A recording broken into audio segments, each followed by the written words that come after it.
Alright, I recently spotted a tweet that captured the attention of others asking what does Oracle do? Aside from making some nice looking sponsored sail racing boats and logos on Formula One cars, what do they really do? The tech giant has seen better days in their outward image and reputation. At least with modern businesses, people are capable of putting a personal face or a product to them. Oracle, however, feels like a dinosaur compared to its more talked about counterparts of today.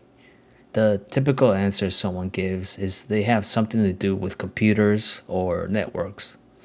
They're likely confusing them for Cisco or IBM, but it's a fair shot. However, ask a tech person and they too might struggle with vague answers. I know I did.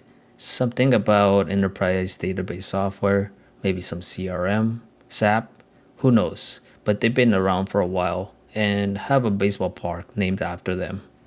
It's not incorrect to think the previous statements, as they do own enterprise software, but that's likely a reason why they feel like a mystery. The typical consumer simply doesn't interface with them directly. They're kind of there, just not for you. Most of the history stems back to a time when software was more tailored towards enterprises and alternatives were limited. But I think the other question being asked is how do they stay profitable?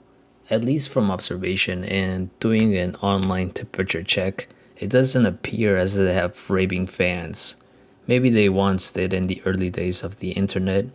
You don't often hear them discussed in the general tech zeitgeist, and when you do, it's often negative, such as the 2021 Google versus Oracle Supreme Court case, Oracle tracking 5 billion people, or its intentional licensing complexity.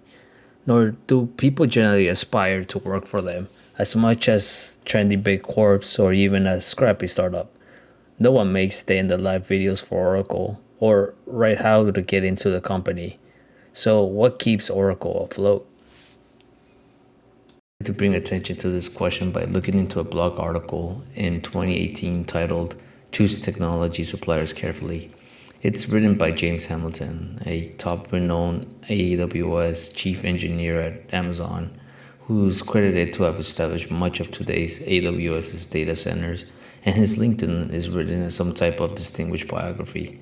He's the guy you call for any problem regarding infrastructure and data at scale, and the correct person to be writing about this talking point. In this article, he brings attention to the early days of Amazon and how they decided to use Oracle's suite of database products as their provider. It was the correct choice at the time when options were limited, but much to their misfortune, they were unaware of what they had signed up for. Oracle's products ultimately do their technical job, but the problem lies in the non technical, with the Oracle to customer relationship. It turns out Oracle does a great job of browbeating their clients into a weakened customer negotiating position and then leveraging this weakness as an opportunity for increased cost in software licensing. They stay afloat through unfriendly price increases and licensing audits as their business is slowly consumed by them, or what's called vendor lock in. They're not integrating into your business at a superficial level, but at a fundamental level, the database. Licensing is intentionally confusing, so anyone can make mistakes and be caught red handed during quarterly audits. Once caught, a sales rep comes knocking at your door asking to see those licenses. And it's not as simple as leaving for another database provider. Database migrations require plenty of work and coordination into finance. I've been a part of one within a small team of 10, and it required extra expenses and overnight work scheduling, so I can only imagine the massive undertaking for Amazon. One example of this bloat is this article from 2023 that wrote about how NASA had overspent $15 million on Oracle software because it was too afraid an audit would cost more. The curious part is that it was an expenditure on software NASA didn't use since 2011. The article goes on to say officials in NASA's office of the CIO told the Office of Inspector General they knew better than to try our luck with an audit. Simply put, merely the potential threat of being audited by the vendor encouraged overbuying when the accuracy of agency software asset management was suspect. So NASA spent $15 million on Oracle software it didn't use and is likely still spending too much since 2011, the year they signed with them. The report continues to say NASA could have saved approximately $35 million over the past 5 years, $20 million in penalty, $15 million in Oracle overspend, and is therefore questioning the cost. But due to staffing shortfalls and vendor lock-in, it was further deemed too difficult to transition away due to proprietary technologies. Funny enough, during the edit of this draft, I discovered this Twitter post by NYC's public college system where they paid Oracle $600 million to build their course management. I tracked it down to this blog post from 2013. It's managed by Brooklyn College PSC Chapter's Executive Committee, EC. In this post, they mention how the actual cost far exceeds the $600 million that go to Oracle for a system that makes things worse everywhere it goes. And here's a picture of the interface. Since most of the software is closed source, when anything goes wrong, support is available for a price, and while processes are now less efficient, while more people are hired to do tasks that were once automated.